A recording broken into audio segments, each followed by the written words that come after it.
Phil Schneider, Mel's Hole, and mysterious booms heard across the country. All coming up next on Propellerhead.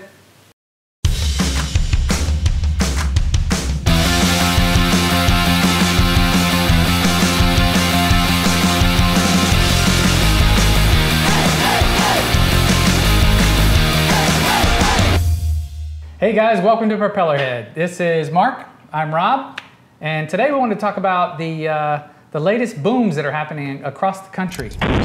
All you could see is rocks hailing down on my dad's truck, and it seemed like it came from over the fence over there, but I guess the crater's right in front of the fence. Talk of loud booms have blown up on the local Nextdoor app. One was even reported this afternoon. And for the past month, neighbors say they've become common. Anywhere between 1 to 2 a night. Well, for the third time in nearly 3 weeks, people across Alabama are baffled after hearing something like this. Yeah, what was it? Some of you heard at least 2 more booms like that. Just like folks in Walker, Winston, Coleman, Blunt, St. Clair. Not lit up is plaguing a part of Pennsylvania. No one seems to know the source of the mysterious booms. Top investigators are now helping to unravel the mysterious booms heard across East Tennessee. We get these from here and there, and then we've seen a series of them lately. Yesterday, we looked into those loud booms reported in Maryville Monday night, and now viewers say they're hearing similar things in other places. A story that began in Mid-City has taken us to Harahan, River Ridge, and Wagaman. Now we go to Lakeview, where late Monday night the mysterious booms were heard again, this being one of them.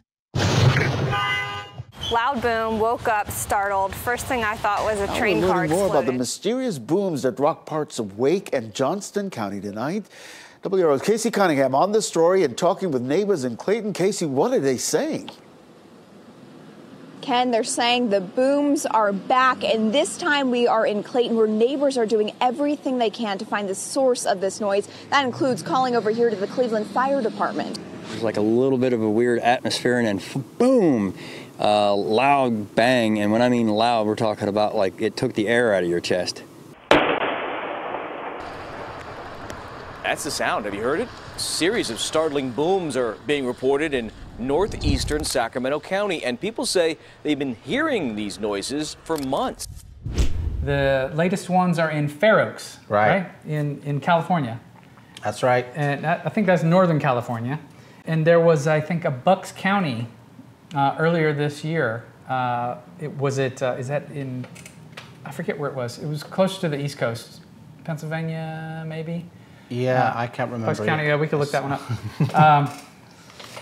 Where they actually captured a suspect who had been igniting bombs around. Yeah, he had his own chemical company or something, right? He had access to all of the raw materials. Yeah, here it is. Yeah, it was Philadelphia. To your neighbors, sir. Philadelphia. Silence from the man investigators say is likely responsible for so much noise. 30-year-old David Sermon Jr. enters court for his initial arraignment, facing felony possession of weapons of mass destruction charges. This is just one of 4 controlled explosions federal agents conducted this afternoon across the street from Sermon Jr.'s chemical business.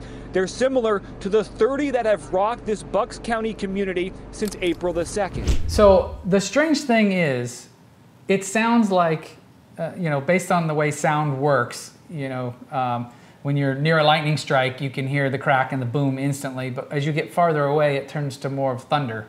Right. It turns to more of a rumble. So these people are obviously hearing something that's immediate, and so the sound makes it close by. Yeah.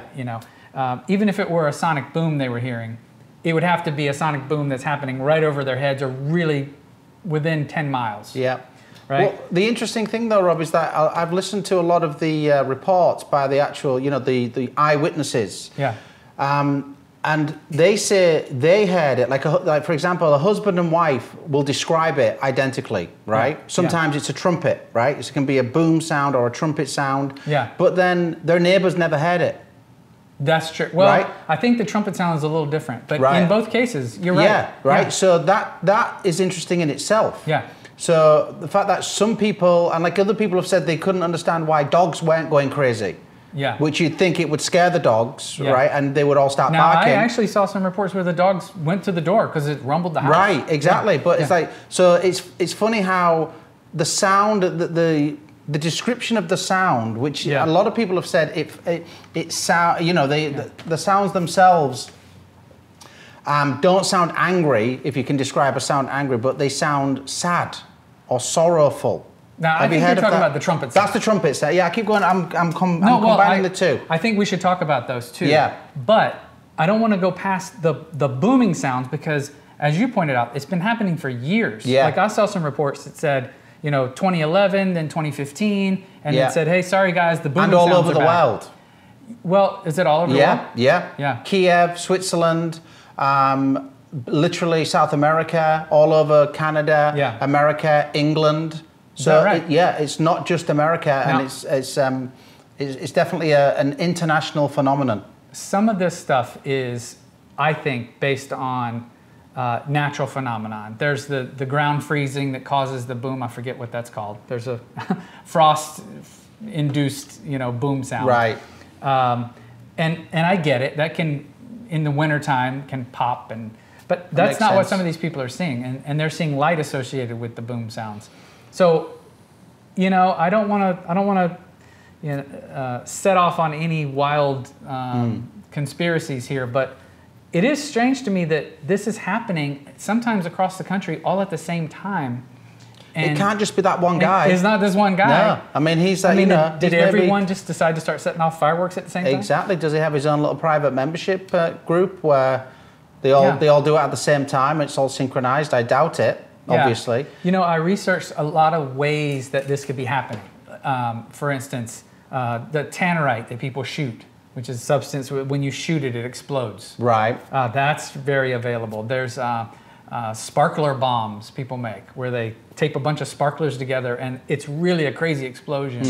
And then there's other forms of explosives that people can do, even just getting fireworks that are illegal. Right? Right, yeah. And in these cases, it seems like it could be in fun, but it's so prevalent in so many places. The coincidence just seems too much, you know, for it to be. It does. I mean, there's another theory as well where they talk. You know, geophysicists have said it's coming from the core of the Earth, and because it's kind of it's really.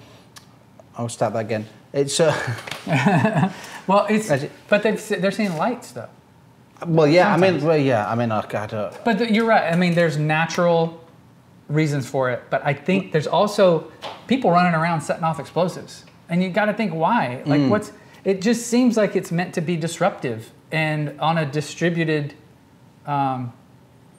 scenario, and that's just really strange to me. Like, what could be the motive if that were the case? Now, maybe it's something that's completely natural. They've ruled out transformers exploding. They've ruled out the sonic booms. The people who experience the frost booms, well, they've become aware of those and the timing of them, so they can usually identify those. Have they ruled out Elon Musk? Being underground? Yeah. We should talk about that. Oh, yeah, exactly. We should. I'm sure. But you know, that is just something that I think it's not something to be concerned about whenever you have a phenomenon that you don't fully understand. Let's take the trumpet sounds for a second. People are hearing these. Maybe we can roll a little sample of those. Yeah, because a lot of the YouTube videos and reports they've blended the two as though the phenomenon is part of the same thing. Right. You know, they talk about the booms and they talk about the trumpet sounds and they talk about this metallic sound. And you know, obviously that, you know, when you start talking about trumpets, that feels a little bit more specialized. Yeah. And then that leads into the whole religious aspect or the biblical aspect of it. What?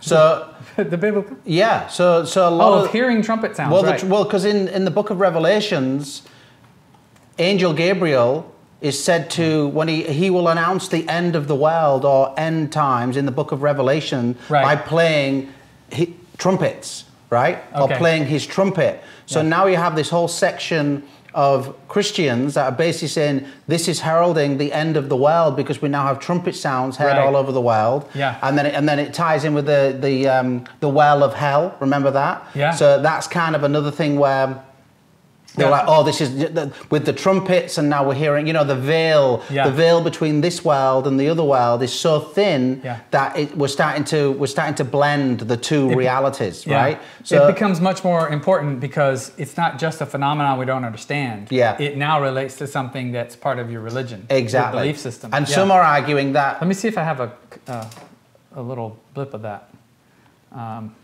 here.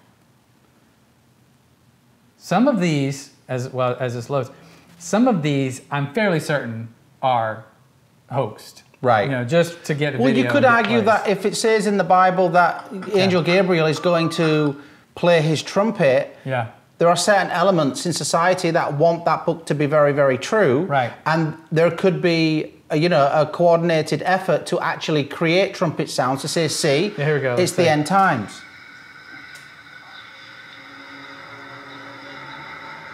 It's machine sounds.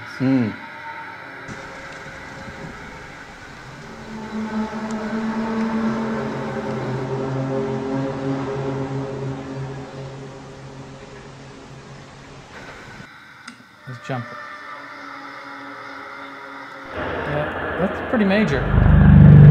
But it's hard to know if it's, I mean, there's so many ways to make those sounds. It's more electronic sounding.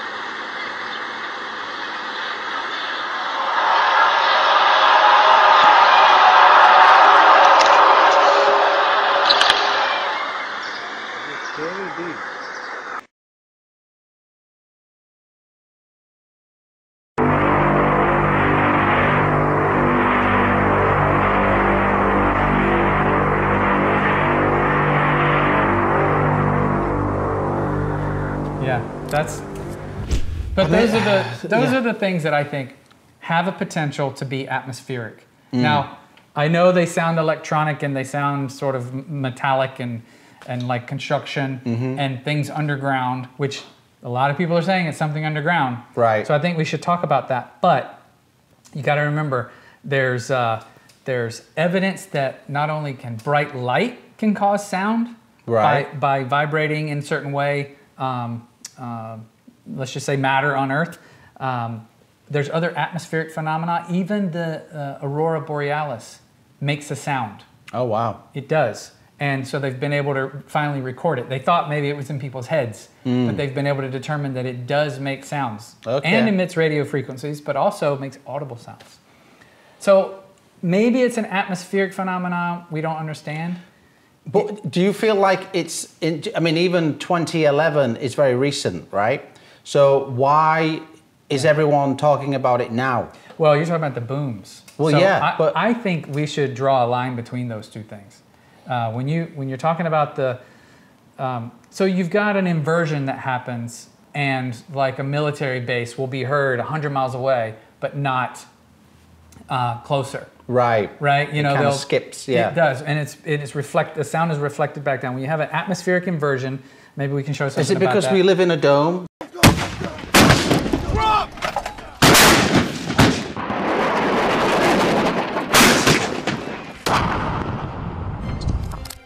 We understand the noise produced from our rigorous training is an inconvenience impacting our neighboring communities. Depending on atmospheric conditions, the sound of explosions may be amplified and heard up to 50 miles away. Does it bounce off the dome because the world is flat? Yeah, it must be that, exactly. You can't find the... Yeah, it just bounces off the ceiling, right? Yeah. The glass ceiling. Yeah, but I think people should draw a line between those boom sounds because there's something else going on there, and it could just be that it's happening here and here and here and here. Well, okay, so for you, what's the difference between the boom and the trumpet sounds? Well, why are they in two different categories for you? I'm going to tell you about that, but I'm going to tell you about that in just a second. Okay. All right, we'll be right back.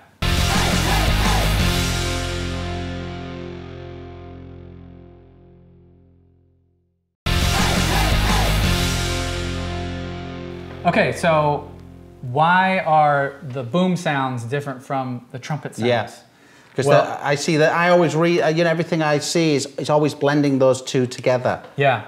Well, I think it's because with the boom sounds, it's isolated, very isolated, and even the people, there's a Facebook group for Fair Oaks, and they can identify which streets it was happening on. Right. I mean, they're really starting to nail down where these things are happening. Yeah. I think it's going to make it a lot harder for if it's an individual that's doing it. But that could be, you know, a geophysicist talks about infrasound. Okay. And how if the core of the Earth can create infrasound, which literally bounces up into the ionosphere and back down again into a specific locale. So effectively, one apartment building could shake and hear this sound, and all of the, you know, the people in that building, or even one house, but people 2 doors down don't hear a thing. Okay. All right, or don't feel a thing. Yeah. And this geophysicist who was interviewed said that's very possible. Yeah. Right. They don't know if that is I mean, it. you're right. You know, when things shake on an Earth scale, we just can't conceive of it. Right. So you're right. That has a potential. I don't think that's the case here because people are seeing a flash. You know, some of these cameras have caught, you know, the flash happening in the distance. But could that be a kind of like almost a lightning static? It could be. You know, there's been flashes that happen prior to earthquakes. So I mean, it sort of gets ionized or whatever, and it's could be. It could be because there's also a lot of talk about, you know, I look, I'm no expert in these fields, obviously, but it talks about a lot of people talk about the magnetic shift of the poles, which is causing all kinds of weird and wonderful things in our atmosphere that we've never experienced before. Some people even going as far to say that we're entering a new ice age. Right? So every 12,000 years ago was our last ice age, and we're entering a new one, and that leads into all kinds of conspiracy theories. But is it making pop sounds around Fair Oaks, you know? Well, not just Fair Oaks though, like globally. If there's things going on. Well, that's why I said, and I don't want to, you know, I really believe that some of the sounds are atmospheric. Yeah. And some of the sounds are hoaxed, you know, because that's just what people do. Yeah. But the localized booming sounds, I think, because of the way sound travels and because of what's been recorded, I mean, you hear a pop sound, like clapping your hands. Yeah. I really feel like that's being done by people, and I hope it's not coordinated in some way. Because, you know, these are sort of mental destabilizing things that happen at times. Well, nobody likes to be woken up in the middle of the night by a loud bang, Rob. Right, and when you can't put your finger on it. Exactly. I mean, even men interviewed, like, were too afraid to go outside the house because it just felt, they were like, you know, like they were interviewed and it said, did you go out into the garden? And they were like, no, we looked out the window, or I looked out the window and it was creepy and I stayed in the house. I didn't want any part of that. So if it's scaring grown men, it's obviously, and apparently a lot of the, you know, the eyewitness accounts is like, when you listen to something on YouTube, it still sounds pretty scary, but when you actually feel it in real life, it's so much louder, and you actually, you know, you get another sense, you know, a much deeper sense to it. Well, the Bucks County booms that this guy was doing, he was making craters in the ground. Yeah. So yeah, it's scary stuff. But I think, you know, with regards to the booms and the trumpet sounds, I do think they're different. However, you pointed out, those trumpet sounds, which also sound metallic, have been attributed to coming from underground, like reverberations from underground.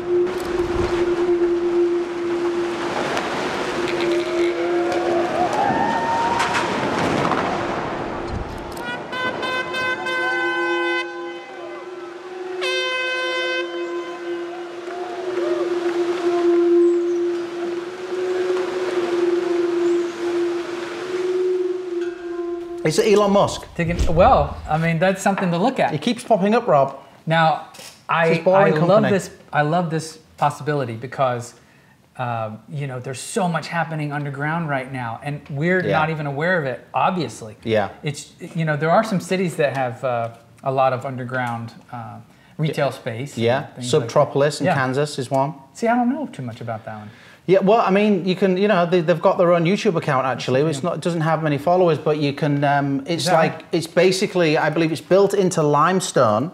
Yeah. And you drive in, and it's got its own, literally its own production. It's got, like, all these different production facilities where they're manufacturing things. It's not just storage. They do store films, you know, obviously. I've seen that. Yeah. Like limestone mines. Exactly, exactly. But there's a company, there you go, Subtropolis. It's Hunt Midwest, and they... they'll take you down there. You can actually see it. Go inside Subtropolis. Let's go inside. Yeah, let's have a look. See, it's in Kansas. I think that looks like an old limestone mine. I think it is limestone. Yeah. But they obviously, they've dug it out. A large working city operating deep underground as we go about our lives on the surface above. It's real, and it's right here in the United States. Harry Smith takes us to Subtropolis.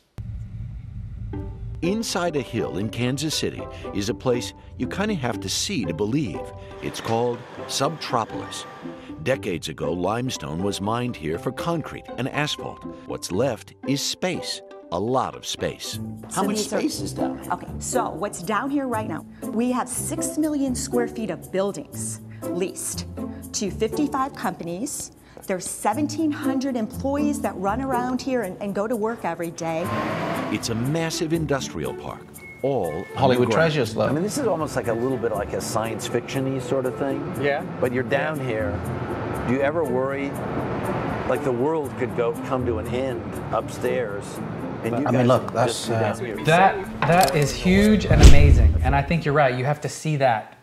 It calls to mind so many stories I've heard of underground things happening. Well, yeah. I mean, look, it's no secret. NORAD, there's, you know, I'm sure the military have been building underground bases for a very long time. But now, what I have learned, and as you know, the Boring Company is right down the way. Right. Which is really cool. And so is SpaceX. So the Boring Company was born out of SpaceX. Yeah. That's Elon Musk's company. And so I thought about reaching out to them to figure out if they would have any input on these noises. But honestly, it says it right on their website. They've had to deal with community concerns about the things that they want to do. Right. And they've built the mile-long test tunnel. Yeah. Right, so already dug it. And they've had to answer. Is that for the Hyperloop? Well, they're testing. What do they call that? It's not Hyperloop, but it could eventually become the Hyperloop. Right. That could be a way that it's done. But this is more for the skid cars to go through. Oh, right. Okay. Yeah. So they've tested it. I'm not using the right terminology. I know what you mean. Yeah. Some of the questions they've had to answer involved disturbing the community while digging the tunnels underground. Excuse me. Edit that. They want to dig slightly smaller tunnels, smaller than you would have for the subway, right? So that it can be more cost effective, and yet they need to be far enough underground to be below foundations and utilities and things like that. So it turns out once they get at least 2 tunnel widths below ground, or what approximates about 30 feet below ground, it's imperceptible. You can't hear the machine drilling through unless you happen to be standing on the rock that they happen to be going right into. Then you feel the vibration. Especially if it's soft dirt, you won't even. It makes sense. Yeah. So the idea that there's a giant new city being built under your feet, you know, a mile down, you'd never know about it. So we can't say that it's not happening, but it's not the source of the noises. Yeah. Well, this reminds me of the Lizard City, apparently, that we're sitting on right now. Yeah, that's right. Right? Yeah. So, you know, that was 1933. There's some really good archival footage. So that's a Los Angeles thing as well, yeah, right? and that's, you know, it just kind of stopped dead in its tracks. I think the mayor just pulled the plug on it, but it was real and it was happening, and everyone took it, a lot of people took it very seriously, and it was funded as well, which, you know, tells you a lot. But he drew the whole map, the underground catacombs. Yeah. So we can maybe play some of this. Yeah, and I think there's probably some videos on it too. So the interesting thing about that is that this new contraption that this guy had built to be able to see underground and see where there were. It was like a radar, wasn't it? Yeah.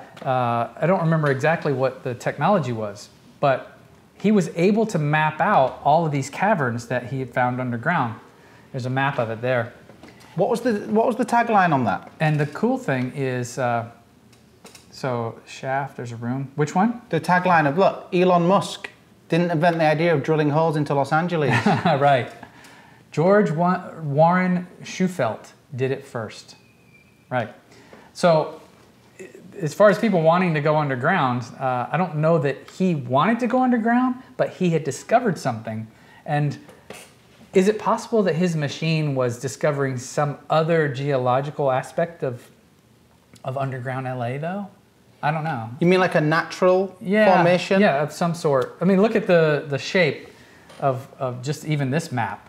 You know, that doesn't exactly make a whole lot of logical sense, but if you're digging underground, I guess you don't always go in a straight line. Yeah, and the actual tunnel would be dictated about what you hit, right? Yeah. So if you hit some, it's much easier to turn left if the soil is a lot softer to go through than or dig through than it would be if you hit a hard rock. And he had discovered what he thought was gold. I guess because of the radar return. But don't they say as well that the map is in the shape of a lizard? Yes, yeah, and that's why I think they called it the Lizard City. Right, and it kind of makes sense that the lizard would live in a hole. Yeah. In a desert. So I wonder if it was like mining tunnels that were dug. I mean, there are actually some tunnels that have been sealed up under the city of Los Angeles. You used to be able to go through them, but they've since sealed up most of them. Right. That go from building to building, or even down subway level that are not used anymore. Right. Pretty creepy. Yeah. But yeah, that's a good one, and I'd love to know more about that, because whenever you have something that it's discovered and it's not followed up on, that just, it's tantalizing. Exactly. Someone's got to start drilling holes again. It's going to create all kinds of theories. Well, what's going to happen is Elon Musk is going to put his traffic underground, put our traffic underground, and then we'll be, he'll find it. Right. That's when he'll find it. I think our cameras have gone. Yep. Okay, we're going to take a break and restart things.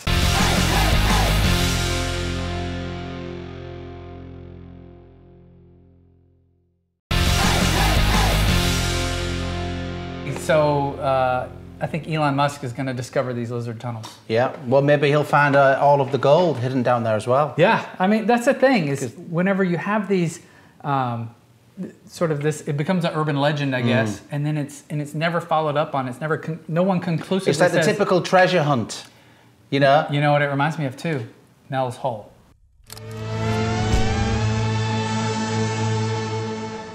Now to Eastern Washington. I guess this is Eastern Washington. Mel, are you there? Yes, I am. First of all, Mel, thank you for answering. What are you doing up at this time of the morning? Well, after I sent the fax, I'm living in... Well, you have got a hole then that goes... Well, you can't say to the center of the earth, but you've got a hole that goes miles and miles and miles Mel's hole into the is earth. an interesting one. I fell down Mel's rabbit hole recently. Yeah. I'd heard about it years ago, forgot all about it, and then you mentioned it, and then, thanks for that, Rob, by the way, because then I fell down Mel's rabbit hole. Right. It just connects so many pieces of the puzzle. Yeah. But still, it's You know what I want to do? Before we get even too far into it, there is, we don't exactly, we're not big fans of Wikipedia, right? But there's a Wikipedia entry for Mel's Hole. And Cheryl Atkinson is a great source for understanding what goes on sometimes with Wikipedia. But what if all isn't as it seems? What if the reality you found was false? A carefully constructed narrative by unseen special interests designed to manipulate your opinion.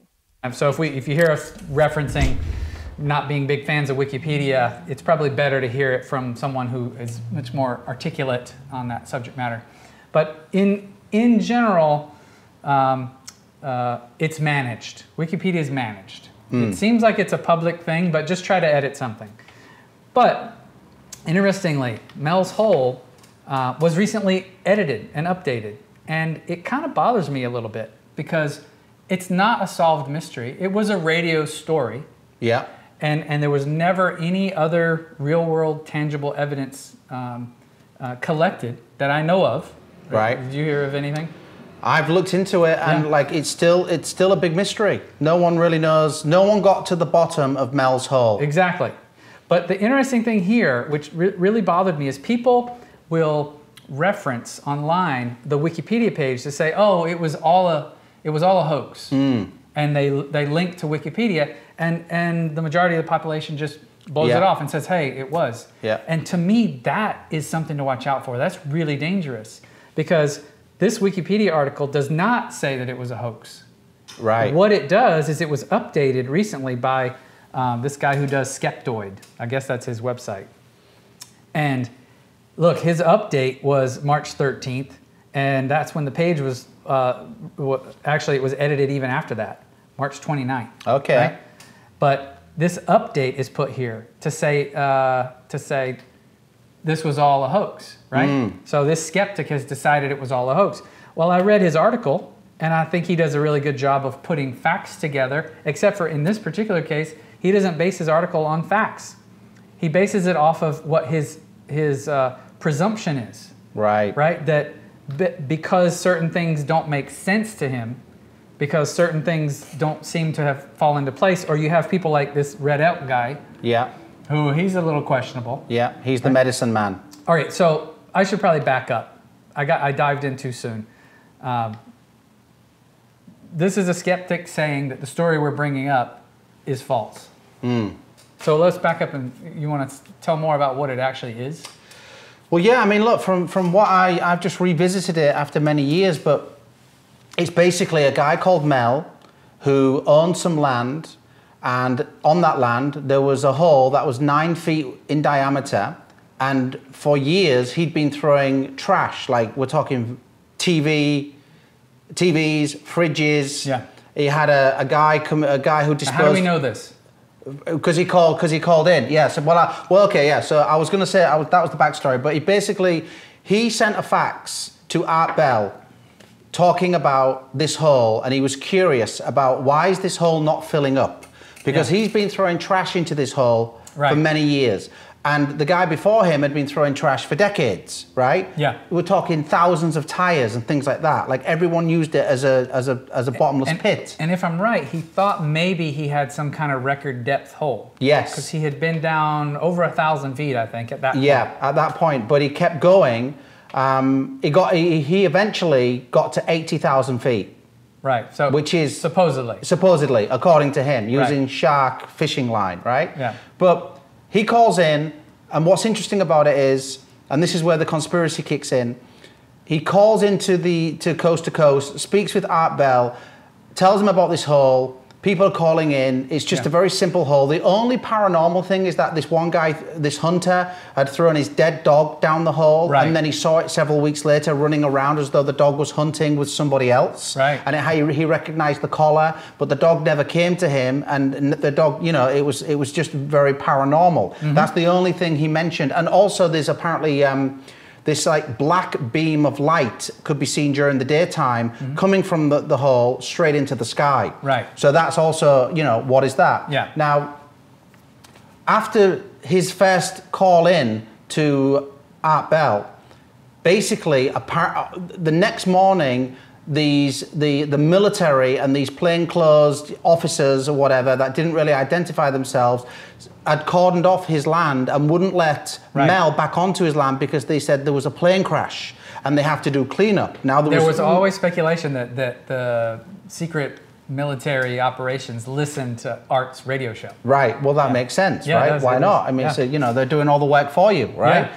And so people call in and volunteer the information. Right. But what's interesting about that is, I mean, the story gets very, very complicated and very mysterious. So I want to jump in right there because so what happens often is people will start to cite certain things like, well, we couldn't find Mel. He probably used a fake name. And by the way, he gave an email address. I'm not sure if anybody ever exchanged emails with him. Right. But he gave an email address, and it had his name in it. He didn't have to be using an alias.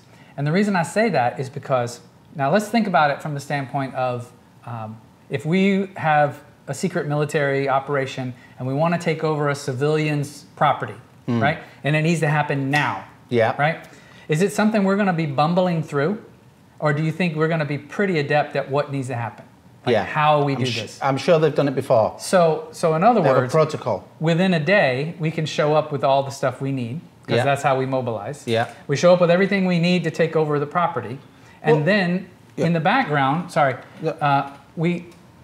property records. We understand who owns what people are connected, right? Yeah. You immediately put people to work on those things. So I'm not saying that, you know, it's not totally made up. But what I'm saying is you can't use the fact that it seems hard to believe to say that it is made up. Right. Well, I mean, and, you know, again, there's all of these, I'm sure, this is what I don't understand. It's because I've looked into present day, right, the updates on Mel's Hole, and it hasn't been debunked. Right. Now that to me tells you a lot, because if Mel, I mean, is Mel still alive? He was retired in 1997, right? Yeah. So that was 22 years ago. Yeah. He's probably dead, right? Probability wise, right? But he might not be. He might be 90 years old, or he might be 87 or whatever. But the stories, I mean, it gets so much more bizarre, because apparently those guys, they covered it up with the plane crash. Yeah. That was their story. You can't come onto your own land because we're doing a cleanup. Right. But then they threatened him by saying, all of the raw materials you have, because he was growing these herbs, these Native American herbs, and they said, we can easily make this look like a drug lab. Yeah. Like, you know, like a meth lab, basically, right? So they kind of threatened him on the one hand, and then they offered him an offer he couldn't refuse, which was $250,000 a month. Right. To just walk away, stop talking about it. And now he, according to Mel, when he called in again the second time, like I think 3 years later, he said, I took their offer, I was paid $3 million a year, I went to Australia, lived in Perth, set up these, this like sanctuary for wombats, and apparently he saved the wombats in some way, like he had a hand in that. And then he was also doing his research with his own lab on these herbs that he'd always wanted to grow. Yeah. So, I mean, that has to be, you must be able to check those facts, right? Those facts, like somebody out there must know something. That's a tough time on that's the probably even pre-Web 2.0 happening. I mean, it's a tough time on the internet, because there's not a lot of things that are connected. Yeah, but it's still 2000. Yeah. It was, you know, 2000, the year 2000, things were happening, right? I mean, you know, you could search things. Yeah. But then it gets even more bizarre, because then in that second phone call, he talks about basically getting involved in this really bizarre thing when he's on this bus and there's a fight, and these guys come and they say, oh, we'll take you to Olympia in Oregon, where his nephew lives. And next thing he knows, he wakes up in a back alley in a rough part of San Francisco with the clothes he had on, which he'd been helping his nephew move house. So he was like still like all, you know, dirty. Right. And he's had his back teeth removed. Right. And he had a drip, right? With the, you know, I've never liked dentists. No, exactly. I mean, they'll do anything, you know, for a gig. And so he's now, he loses 12 days of memory, right? Yeah. His nephew apparently has to, you know, get him a Greyhound ticket because he has no money, he has no identification, he has nothing, he's kind of clueless, he's penniless, he's lost all his money, and that's another story. His ex-wife gets involved, and all of his money is taken away from that $3 million a year, and he was paying her $25,000 a month, right, just to keep her happy, because the land was in her name, not his name. So that should be easy to find as well, right? Well, you know, interestingly, the librarian in, is it Ellensburg, or, I'm not sure if it's in Ellensburg or if it's a town close by. Yeah. But the librarian said they were inundated with calls at the time when this was happening. And they had a file on Mel, and the file disappeared. And he said, that's right, I saw that, yeah. So why would so many question marks around this this phenomenon? And let's not forget, Rob, like a lot of the stories were like this tunnel is connected to an underground base, right? This is one of the theories, right? Now let's not ignore the fact that one of the largest military bases, Yakima military base, training center, is right there. It's just it's like a mile or two away, right? So, and that's where it might be further than a mile. Okay, it's very, very close, and a tunnel could easily connect the two things. Sure. Right. Sure. Now, and that would also explain how within hours, after the coast to coast show with Art Bell, that the military could be there. How they're able to show up. Exactly. Yeah. It's organised. They're all there. They don't have to travel very far. Right. And it's also a shooting range. Like they trained for Desert Storm apparently there, and it's a firing range. Right. So it's a no-fly zone. But there's a. I think we need to take a break. Right. I think our cameras are again, telling us we need to take a break again. So, we'll be right back.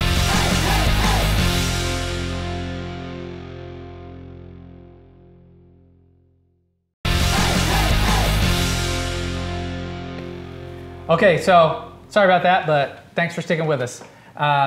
So the last thing I wanted to get to was there had been a geologist who talked about the area saying that it wasn't actually possible for there to be a naturally occurring hole the size of what he talked about. And he even said that something that deep would implode on itself. Right. Or not implode, but would fall in on itself. It wouldn't structurally be able to hold itself up. But I think we can find examples of deep structures and deep boreholes that don't fall in on themselves. Right. You know? But there may be something else about the geology that he could be right about, because I'm not a geological expert. But what I did find, and I'll pull this up real quick if I can, this is actually the area on of Mel's Hole that was whited out, supposedly, right? On the Terra server. Exactly, so you want to tell in 97. Yeah. Well, yeah, that was another thing. So when he called in again, he mentions that the plot of land where Mel's Hole supposedly is, all of a sudden was redacted. Yeah. And that obviously just fueled more conspiracy theories and started talking about, you know, why are they covering this up now? Is it part of a no-fly zone, like I mentioned earlier? I think because Terra server was new at the time. It was built to show that they could handle huge amounts of data. And so one of the things they were doing was storing satellite images. But you had this large area that was just whited out. Yeah. And so I think listeners were able to find that and send it in real time. Yeah. But what was interesting about those subsequent phone calls that Mel made to Art Bell, he starts talking about this ice that they put down in a bucket, right? And it gets really bizarre. But hold on, before we go into those kinds of things, because I have my own ideas about that kind of thing. I just wanted to look at this terrain for just a second. So obviously I've got where he said the area that was whited out, and in consecutive satellite images, you can see the area. Right. But if there was something there they didn't want you to see, and then they got it all looking good, and then they said, okay, we're good to go now. I mean, at the end of the day, it's a 9-foot hole. Yeah. You could cover that in 2 hours. Right. Right? You could literally put, you know, grate it over. I feel like you would change something about what was, maybe put a building over it, or maybe, you know, there's plenty of ways to disguise things that we would not be able to. So finding it via satellite is going to be incredibly difficult. In fact, I looked at historical satellite imagery that's available on Google Earth. It's really hard to find any other archival satellite imagery, but it's not good enough to see something that's only 9 feet.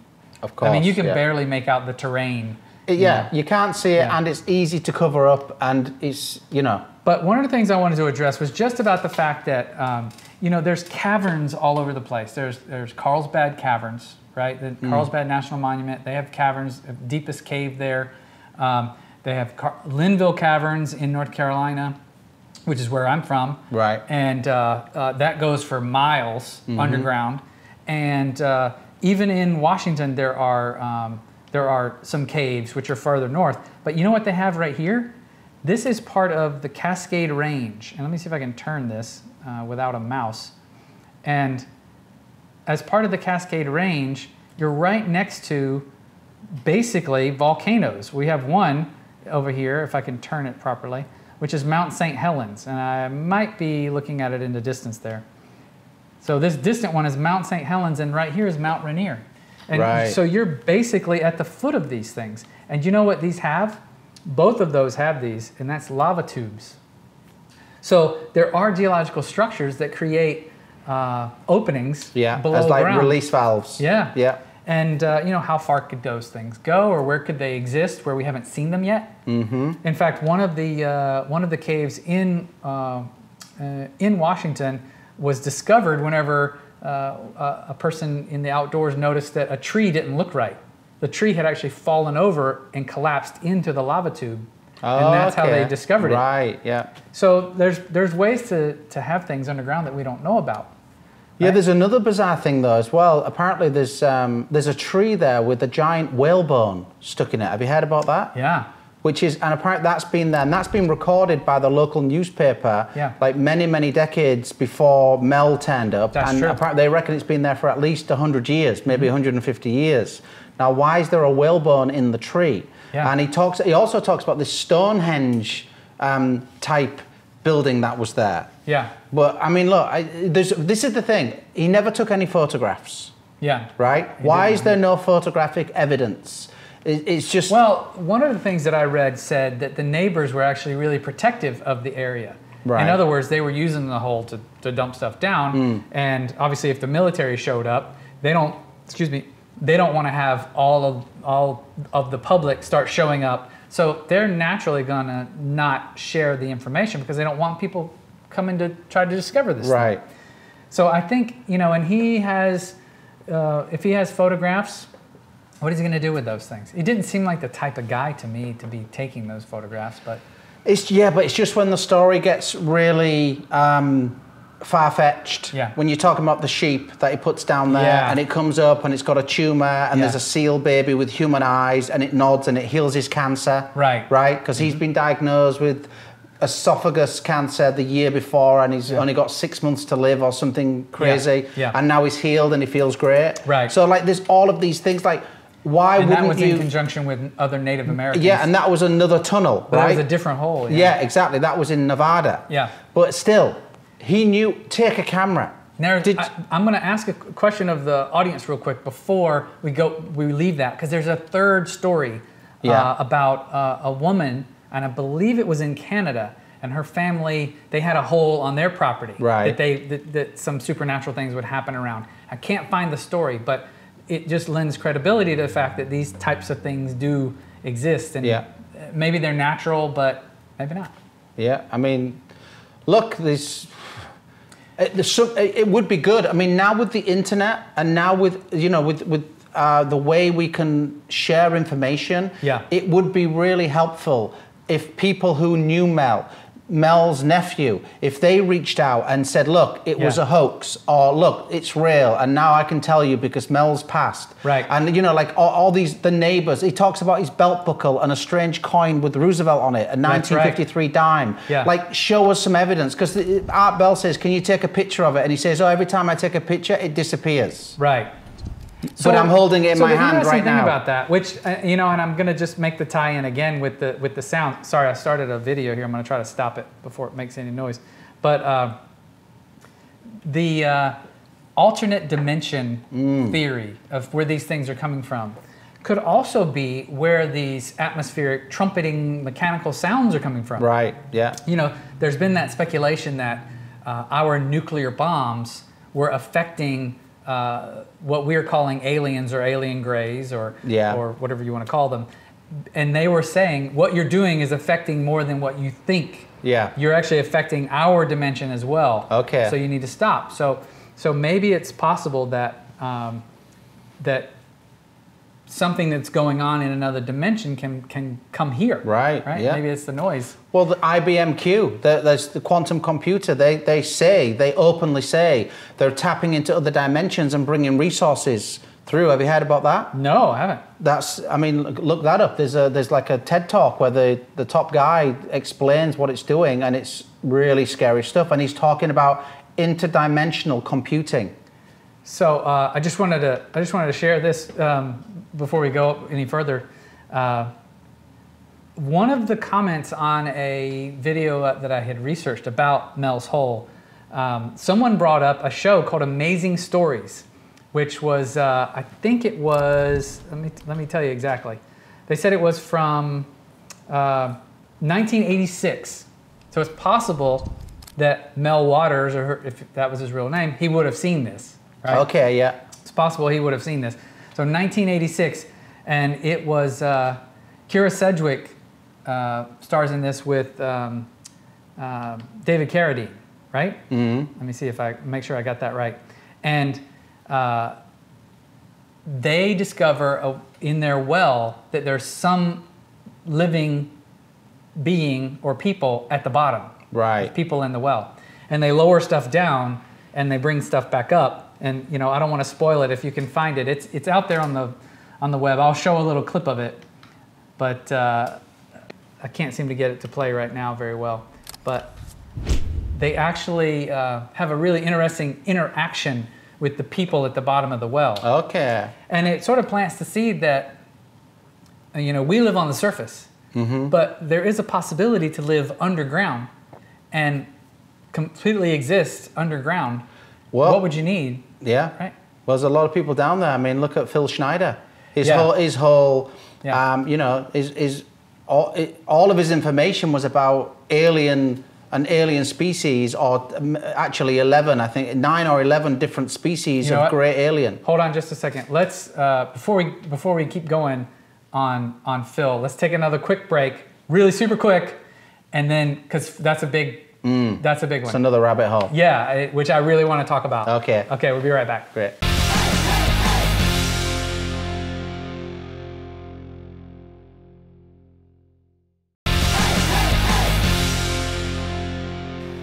And we're back. Okay, you were going to tell us about Phil Schneider.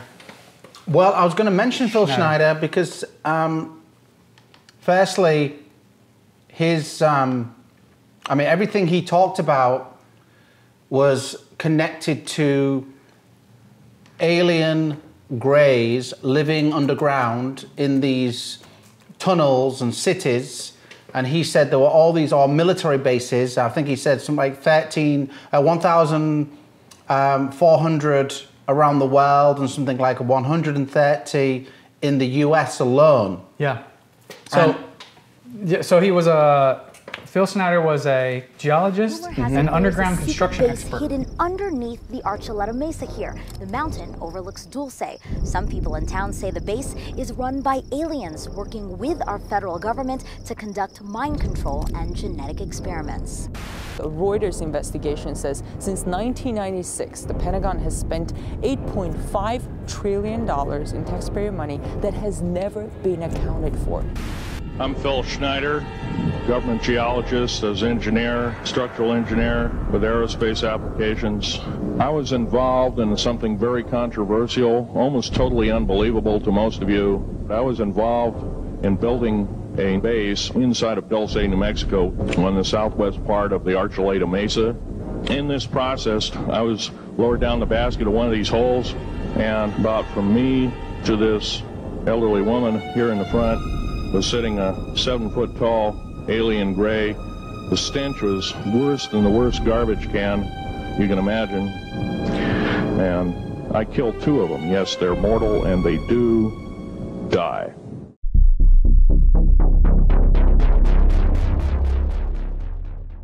So he says he built d.u.m.b.s, or deep underground military bases. Exactly, but he also said that he built the connecting tunnels underground to all of the different bases. Which is fascinating to me. Yeah. So and the thing here, it sounds fantastical, but keep in mind, everything that the military is able to tell us about, they're at least 40 years ahead of. Yeah. And if you think in terms of today's, rate of development and how quickly we're able to scale, 40 years worth of advancement is amazing. Yeah.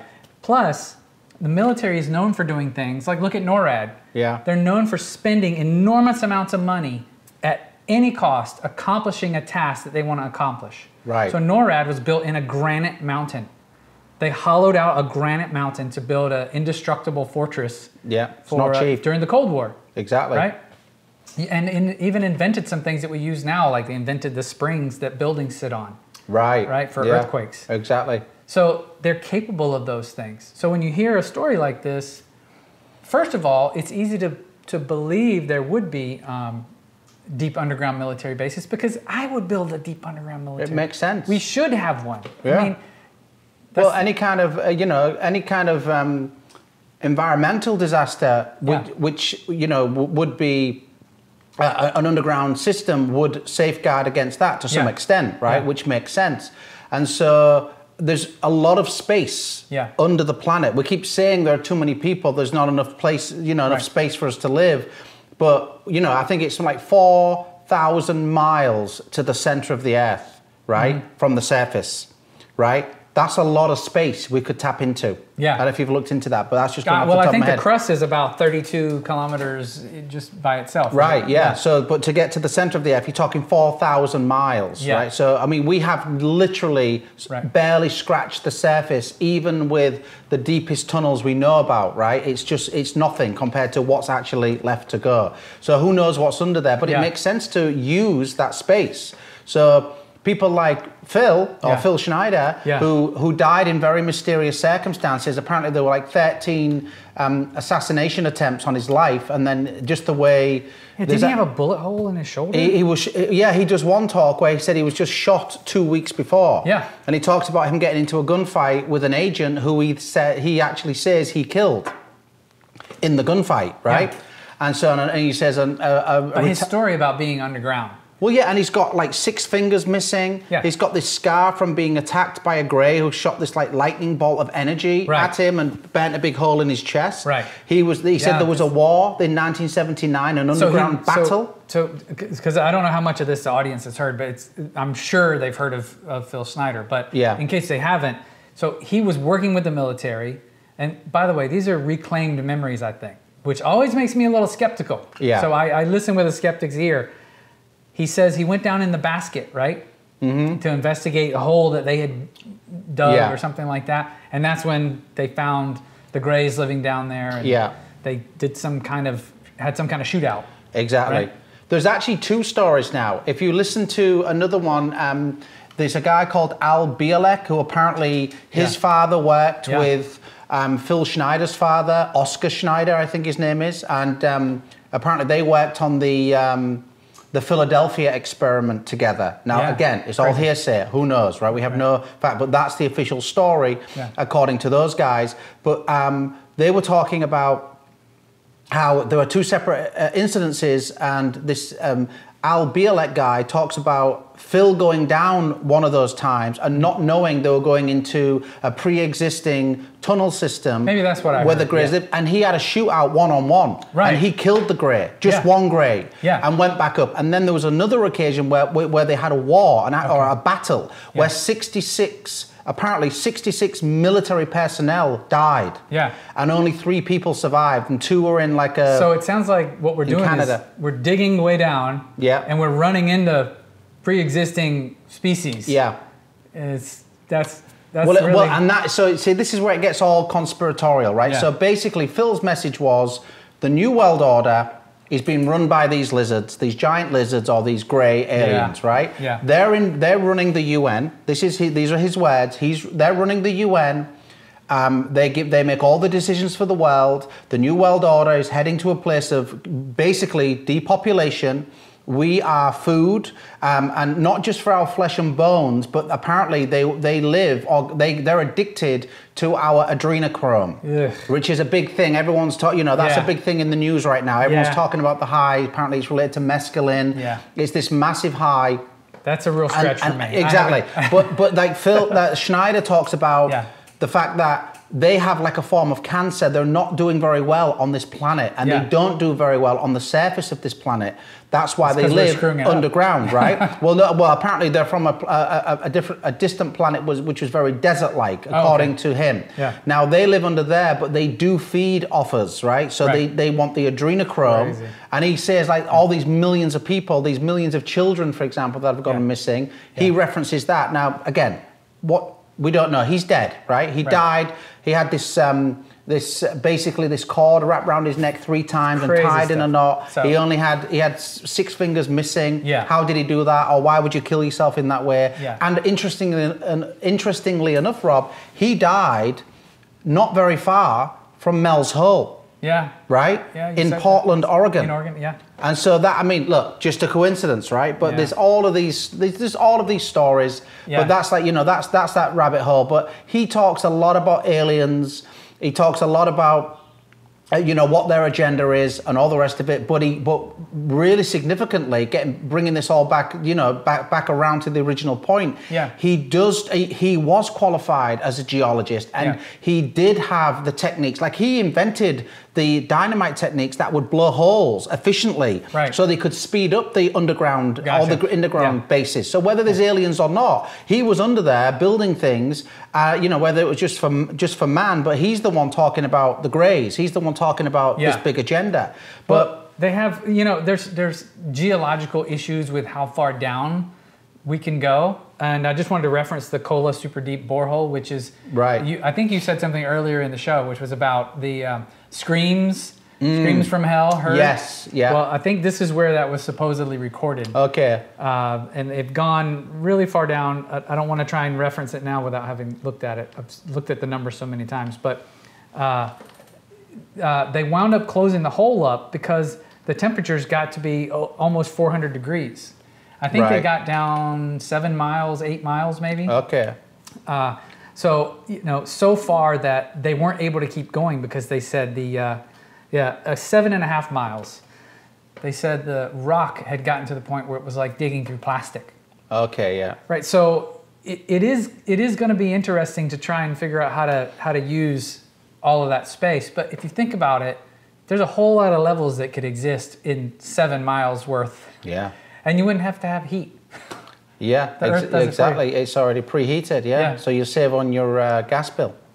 But I know that we've come up with ways to do things underground and have amazing open spaces, which is actually a good thing. I mean, being able to use the space underground, cities are doing it. I think Chicago's trying to build more underground, but even below the skyscrapers that are there. Right. I think it's really cool to be able to do that, but I think it would be nice to know a little bit more about it, to feel like we have, you know, well, if anybody knows things, this is the place to share it, right? Yeah, that's right. So we'd like to hear from you guys. If you've got any more info, we want to keep this discussion going. I really like this topic. And it's definitely a rabbit hole. Yeah. You can get lost in. Yeah. And you combine all the different things from, you know, Mel's Hole to Phil Schneider, all of the underground stuff we know exists already. And then just like the logical conclusion of why wouldn't you? You know, like the money, we know there is these, you know, these what they call black budgets, right? Where like trillions of dollars gets sunk, you know, it literally is a bottomless pit, right? And they'll spend it and they'll spend it, and maybe that's why there's $20 trillion missing. If we know that it's undetectable right now, I mean, Elon Musk has said all you have to do is be 30 feet underground and you're undetectable. Where could these holes be going? I mean, we've worked out some great ways of making these tunnels, and I'd like to research this one more. Definitely. Yeah. It's a good topic. All right. Well, that's all we've got for today. I hope you guys like that, and if you have any more info, please share it in the comments, because I'd really love to see some more about Mel's Hole. I'd love to solve that one. Definitely. If Mel's nephew is out there, please get in touch. We'd love to know your version of reality and your version of events. It's a fascinating story, and it still hasn't been debunked. No. So let's see if we can close this story once and for all and give it the final chapter. That would be great. All right. That's it for today. Thank you, guys. Goodbye. See ya.